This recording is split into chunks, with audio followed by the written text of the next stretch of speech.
Na Badnje večer 1942. godine tuzlanski muftija Muhamed Šefket Kurt spriječio je ustaški pokolj Srba u Tuzli.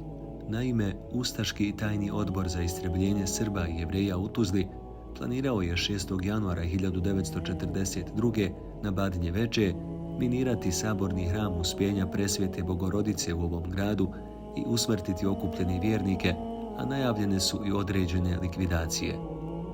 Za ovo je saznao tuzlanski muftija Muhamed Šefket Efendija Kurt, koji je s grupom uglednih Tuzlaka zatražio hitan prijem kod njemačkog komandanta grada, potpukovnika Vista, i od njega energično zahtijevao da onemogući zločin. Zahvaljujući angažmanu muftije Kurta u Tuzli, nije bilo masovnih zločina. Kada se saznalo za ovaj plan ustaša, organizovana je konferencija uglednih Bošnjaka Tuzle. Odlučeno je da tročlana delegacija na čelu s muftijom Kurtom ode Hohbajeru, njemačkom komandantu tog mjesta i njegovom zamjeniku potpukovniku Vistu, te traži od njih da navedeno spriječe.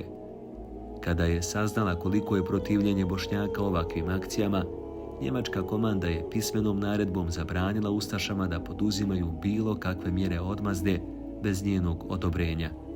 Istovremeno su slične akcije poduzimali i ugledni Hrvati, kao što su Jure Begić, Ante Kamenjašević i drugi.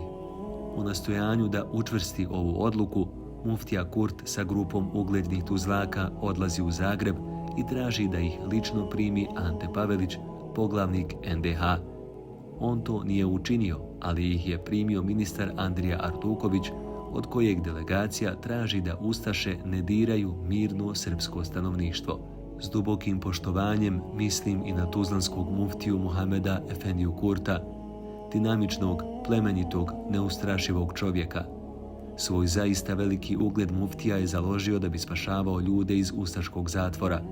Kad je umro, na sahranu je došlo 10.000 ljudi, među kojima najviše Srba, seljaka iz okoline Tuzle. Kada je Efendija Kurt preselio na ahiret, prota Đorđe Jovanović održao je govor na njegovoj dženazi. Uslišena je i intimna i neobičajna molba prote Jovanovića da on bude taj koji će u Efendijin grob sići prije njega, dočekati tabut s Efendijinim tijelom i položiti ga u kabur.